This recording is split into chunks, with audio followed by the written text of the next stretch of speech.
အားလုံးပဲမင်္ဂလာပါရှင်။ဖြိုးကတော့ဒီနေ့ဝက်ပင်စိမ်းလေးချက်စားမှာမလို့ဝက်ပင်စိမ်းချက်နည်းလေးကိုညှဝေပေးခြင်းပါတယ်ရှင်။ပထမဦးဆုံးရေဆေးထားတဲ့ဝက်သားလေးတွေကိုအတုံးလေးတွေလှီးပါမယ်နော်။ဒီနေရာမှာတချို့က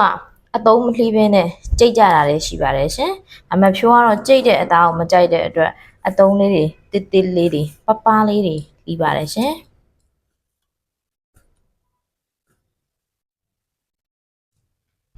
ဖြိုးတို့ကိုယ်စိတ်ကြိုက်အသားလေးတွေကိုလှီးပြီးသွားပြီဆိုရင်တော့ပထမအဦးဆုံးအနေနဲ့ဟင်းချိုက်ဝိုင်ထည့်ပါမယ်နည်းနည်းပဲထည့်ပါမယ်နော်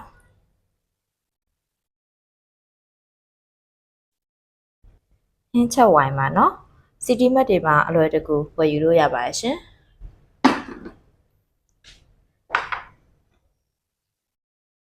ပြီးသွားရင်တော့ဖြိုးတို့ပဲငတ်ပြားရေးအနောက်ထည့်ပါမယ်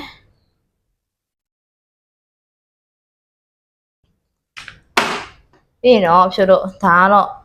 ငပြားရေးအကြည့်ပါဗောနော်ငပြားရေးအကြည့်ပါပဲငတ်ပြားရေးအကြည့်ပါပဲငတ်ပြားရေးအကြည့်ကိုလည်းအနည်းငယ်ပဲထည့်ပါမယ်နော်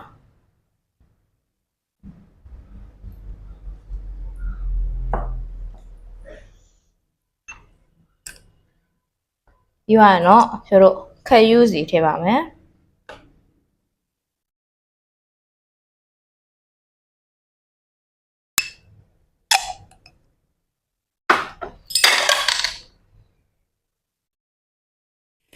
ငရုတ်ကောင်းမှုတ်ထည့်ပါမယ်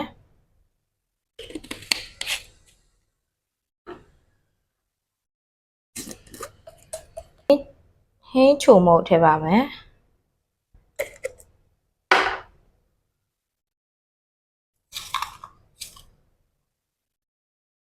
ကြက်သားမှုတ်ထည့်ပါမယ်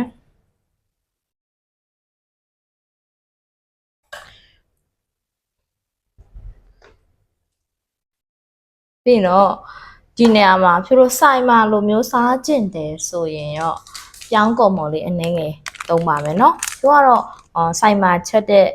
ဝက်ပင်စိမ်းလိုမျိုးစားကျင်တာဖြစ်တဲ့အတွက်ပြောင်းကုန်မော်လေးအနည်းငယ်ထည့်ပါမယ်ဒီရေလို့မစားကျင်ဘူးဆိုလို့ရှိရင်လည်းမထည့်လို့ရပါရဲ့ရှင်သူကတော့နည်းနည်းလေးစီစီပိုင်ပိုင်လေးဖြစ်တယ်ပေါ့နော်ပြောင်းကုန်မော်လေးအနည်းငယ်ထည့်ပါတယ်မွေးရထွက်တဲ့ပြောင်းကုန်မော်လေးသုံးပေးထားပါရဲ့နော်ပြီးတော့ဖြိုးတို့နေလိုက်မယ်နော်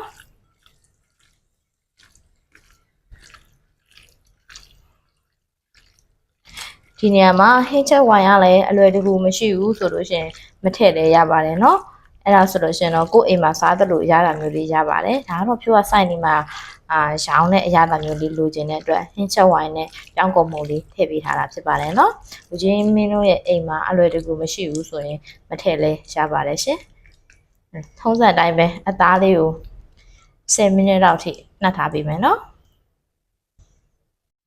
ပါဝင်ပစ္စည်းတွေအနေနဲ့ဒါလေးကခရမ်းကျင်သီးလေးပါဒါကတော့ပင်စိမ်းပေါ့နော်ငရုတ်သီးစိမ်းလေးတွေကိုတချမ်းလေးတွေစောင်းပြီးတော့လှီးပေးထားတယ်ပြီးတော့ကြက်သွန်ဖြူလေးတွေကိုလည်း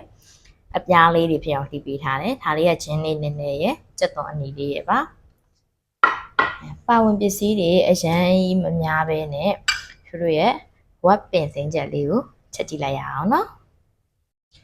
ဒီဟင်းလေးရအောင်နော်ဖြိုးတို့အလောက်ကပြန်လာတဲ့အချိန်ရက်မပေးနိုင်တဲ့လူတွေအတွက်ပေါ့နော်သမင်းစားလို့လည်းကောင်းမဲ့နှင်းမြန်လွယ်ကူတဲ့ဟင်းချက်လေးတစ်ခွက်ပါနော်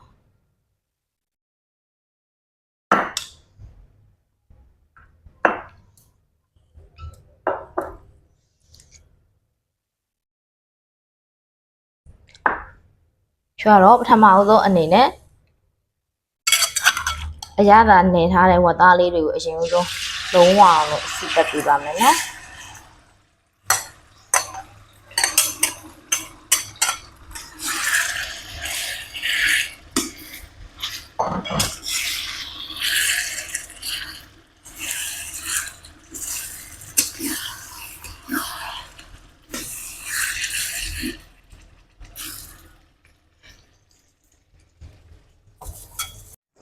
ဝက်သားလေးမြုပ်အောင်လို့ရေလေးအနှဲငယ်ထည့်ပြီးတော့စီတက်ပေးပါနော်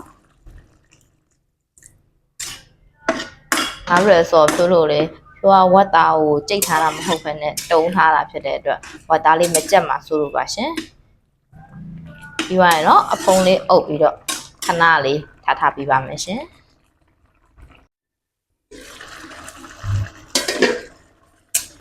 ဝက်သားလေးရေမခမ်းတခမ်းဖြစ်နေတဲ့အချိန်မှာတို့ခရမ်းကျင်သီးလေးထည့်ပါမယ်နော်ခရမ်းကျင်သီးကိုဘာလို့အရင်ဆုံးထည့်ရလဲဆိုတော့ခရမ်းကျင်သီးကနည်းနည်းနူးမှရမယ်အရာမလို့ပါနော်ခရမ်းကျင်သီးလေးနူးအောင်လို့ခရမ်းကျင်သီးလေးအရင်ဆုံးထည့်ပါရရှင်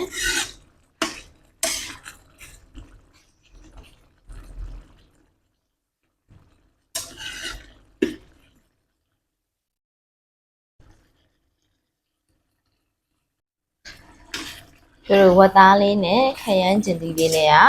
ဒီလိုမျိုးလေးဣသွားပြီဆိုလို့ရှိရင်เนาะတို့ပထမဦးဆုံးအနေနဲ့ကြက်သွန်အညီလေးထည့်ပါမယ်เนาะ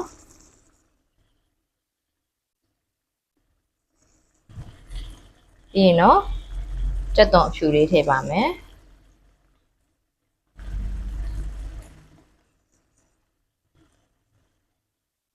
ဂျင်းလေးထည့်ပါမယ်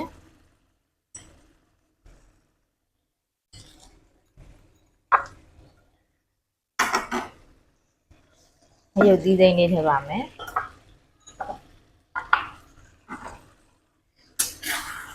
ဒီနေရာမှာတစ်ချက်တတိထားမှာမီးလေးကိုလျှော့ပြီးတော့ချက်ပေးပါနော်။အဲ့ဒါလို့ဆိုတော့အောက်ကနေပြီးတော့ပြောင်းကုန်မုတ်ထည့်ထားတဲ့အတွက်တူတက်လို့ပါနော်။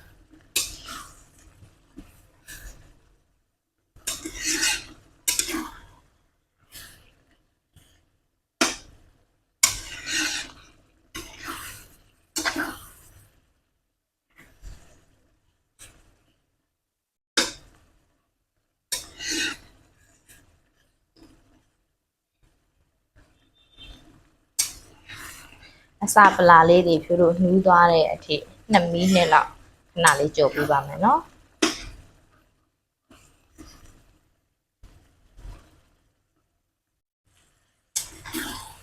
ဖြိုးလို့ဝက်သားလေးနဲ့စီပြန်လာပြီဆိုရင်တော့နောက်ဆုံးအနေနဲ့ပင်စိမ်းလေးဥပ်ပါမယ်ရှင်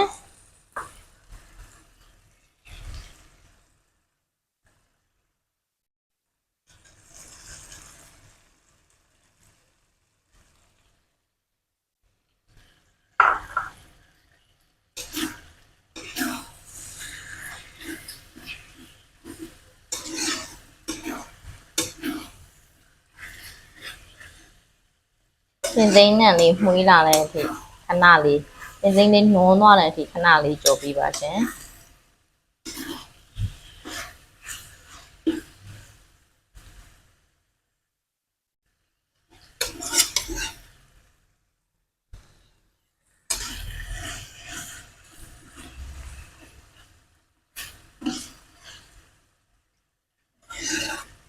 ပင်စိမ်းနဲ့လေးလည်းမှုေးလာပြီဆိုရင်တော့ဖြိုးတို့ရဲ့ဝက်ပင်စိမ်းလေးရပါပြီရှင်